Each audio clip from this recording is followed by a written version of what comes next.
meron po siguro kayong breakdown ng expenditure of the confidential funds. Meron po ba kayo? Mr. Chair, meron po sa accomplishment report. Yes, and yung breakdown po ng expenditure ng 125 million, nasa inyo po sigurado yun. Tama rin po.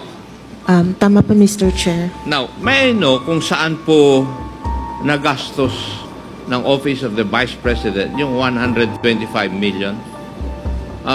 Was it spent in accordance with the rules, regulations, and protocol on the expenditure or on the use of confidential funds? Nasunod po ba yun?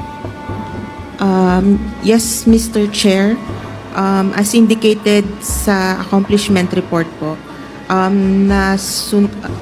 na-liquidate naman po nila based on confidential expenses as required by the joint circular po, Mr. Chair.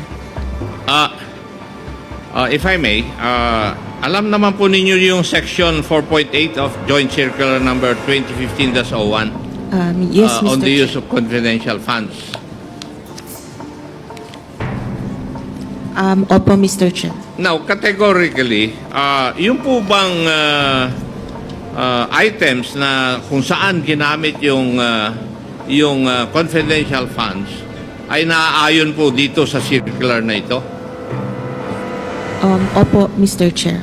Kung naaayon sa circular na ito, bakit kayo nag-issue ng notice of disallowance? Mr. Chair, as to yung first finding, meron po kasing specific requirement ang joint circular na document na hindi po nila na-submit or nag-submit sila pero hindi po sufficient siya to answer the requirement of the joint circular, Mr. Chair.